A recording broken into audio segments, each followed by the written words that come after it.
আমি একটাই কথা বলতে পারি, কল্যাণদা আমাদের প্রফেশনে অত্যন্ত সিনিয়র একজন অ্যাডভোকেট এবং দলের অত্যন্ত পুরনো বহুদিনকার, মানে তার দেখানো পথেই বহু মানুষ তৃণমূল কংগ্রেসে তারা রাজনীতি করেছেন। আমি এটা আশা করতে পারি যে আজকে যে মান অভিমান আবেগের কারণে কিছু কথাবার্তা কল্যাণদা বলেছেন, আশা করতে পারি আগামী দিনে এই জিনিসটা থাকবে না, এটা মিটমাটটা হয়ে যাবে। কিন্তু এটা অনেকবার মান অভিমান নয়, বলছেন এই নির্বাচনী ভরাডুবির জন্য অভিষেক বন্দ্যোপাধ্যায় দায়ী, তার জন্য চোর শুনছি, মানে এটা এরম নয় যে মান অভিমান খুব হালকা কথা হয়ে গেল। এটাও তো ঘটনা যে অভিষেক বন্দ্যোপাধ্যায়কে যখন সোনারপুরে গিয়ে বিজেপির আক্রমণের মুখে পড়তে হয়েছিল, পরদিন কল্যাণদাই কিন্তু আমি দেখাবো এবং যখন সিআইডি মমতা বন্দ্যোপাধ্যায়ের উঠোনে পৌঁছে গেল, তখন ফ্লাইট সোজা এয়ারপোর্ট থেকে ডিরেক্ট ওখানে এসে তিনি রোখার চেষ্টা করেছেন। সেই কারণেই আমি আপনাকে বলছি যে আমার ধারণা কল্যাণদা আজকে আবেগের কারণে যাই রাগের কথা বলে থাকুন না কেন, এই মুহূর্তে যদি পুনরায় কোনো রকম অভিষেক বন্দ্যোপাধ্যায় হন, মমতা বন্দ্যোপাধ্যায় হন বা দলের ওপর কোনো আক্রমণ নেমে আসে, তিনি আবার তার ভূমিকা দিয়ে অবতীর্ণ হবেন, সেখানে তার কোনো রকম আজকেও অভিষেক বন্দ্যোপাধ্যায় ছাড়া অন্য মামলা আজকেও অ্যাপিয়ার করেছেন। আমরা বলছি না, মানে সশরীরে গিয়ে লড়ে নেওয়ার যে ব্যাপারটা, আমার ধারণা এক্ষুনিও যদি কোনো ঘটনা ঘটে, কল্যাণদা সর্বাগ্রে গিয়ে সামনে থেকে কিন্তু তাদের নেতৃত্ব দেবেন।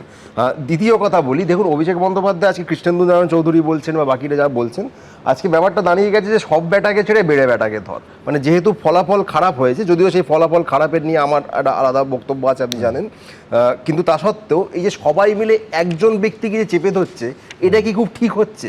মানে আমি একটু ভেবে দেখতে অনুরোধ করব যে সবার সব ঠিক, একমাত্র একটা ব্যক্তির ঘাড়ে চাপিয়ে দাও, এবং চাপিয়ে দেওয়া মাত্র আমরা সব একদম, মানে আমাদের আর কোনো দায় রইল না।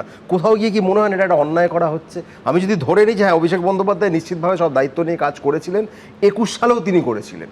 আপনি খেয়াল থাকবে 2019 সালে যখন লোকসভায় রেজাল্ট খারাপ হয়, 21 সালের মাঝের যে 2 বছর 1.5 বছর সময়টা অভিষেক বন্দ্যোপাধ্যায় দায়িত্ব নিয়ে আইপ্যাককে আনা, প্রশান্ত কিশোরকে আনা, বাকি কাজকর্ম অনেকাংশেই তিনি দায়িত্ব নিয়ে করেছিলেন। এবং এই ফলাফলের পর যখন বিজেপি প্রায় নিশ্চিত যে তারা 200 আসন পাচ্ছে, তারপর কিন্তু এই সিনিয়র নেতারাই তাকে প্রশংসায় ভরিয়ে দিয়েছিলেন।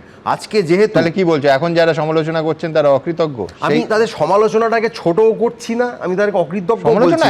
এখন তো আয়দারের প্রশ্নে চলে গেছে। আমি সেই জায়গাটাই বলছি, আমার একটাই পয়েন্ট, আমাদের রাখুন নয় অভিষেককে রাখুন। এই যে সবাই মিলে একজনকে আক্রমণ করাটা, এটা কোথাও গিয়ে আমার মতে অন্যায় হচ্ছে। যদি দায় স্বীকার করতে হয় প্রত্যেকের করা উচিত। আমি অত্যন্ত ক্ষুদ্র ব্যক্তি, আমি দায় স্বীকার করতে হলে আমাকেও করতে হবে, কিন্তু আমি কখনোই এটা দিস ইজি ওয়ে আউট। মানে একা হচ্ছে, তুমি বলছো যে মমতা বন্দ্যোপাধ্যায়কেও আক্রমণ করা উচিত? যদি সার্বিকভাবে বলবো, দেখুন একটা দলের যদি ফলাফল খারাপ হয়, তাহলে দায় কি কম বেশি করে সবার নয়। একজনকে সিঙ্গেল আউট করা, তাকে সিঙ্গেল আউট করে সব কিছু তার ঘাড়ে চাপিয়ে দেওয়াটা অনেক ইজি ওয়ে আউট হয়ে যাচ্ছে। আজকে একজনকে ভিলেন বানিয়ে দিয়ে আমি তো কার্যত তাকে, যে মানে অলরেডি ধরা যাক তিনি ডাউন, ধরা যাক যে ফল তার পক্ষে ফল নেই, তিনি সরকারে নেই, ক্ষমতায় নেই, এবার তাকে হিট করা তো সবচেয়ে সহজ কাজ। কিন্তু ধরো অন্য একটা ইন্টারেস্টিং পার্ট আছে, সেটা হচ্ছে ধরো যে কোনো নির্বাচনী বিপর্যয়ের পর সবসময় স্কেপগোট খোঁজা হয়, সবসময় একটা বলির পাঁঠা খোঁজা হয়। আমি বলছি আইপ্যাক এবং অভিষেক বন্দ্যোপাধ্যায় করেননি।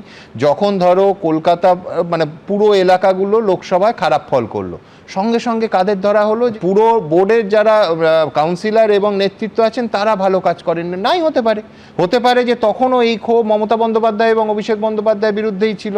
আমি এই জন্য বলছি, কে ঠিক কে ভুল আমি জানি না, কিন্তু আমার বক্তব্য যে কোনো নির্বাচনের পরে কিন্তু কাউকে একটা দায়িত্ব নিতে হয় বা দায়ী করা হয়। দেখুন, দায়িত্বটা কোনো যদি এই সিঙ্গেল একজন পার্সন যা হয়েছে, সব ভুল ওর জন্য হয়েছে, সব খারাপ ওর জন্য হয়েছে, আমি গিয়ে বলছি কোথাও গিয়ে এটা আনজাস্টিফাইড হয়ে যাচ্ছে। সার্বিক সমালোচনা স্বাগত, কিন্তু একজনকে সিঙ্গেল আউট করে টার্গেট করাটা, এটা কোথাও গিয়ে আমি বলবো যে মানে ইভেন যারা সিনিয়র লিডার্স, তাদের একটু রিথিং করা উচিত যে এটা খুব ভালো প্রেসিডেন্স হচ্ছে কিনা। এবিপি আনন্দ, এগিয়ে থাকে, এগিয়ে রাখে।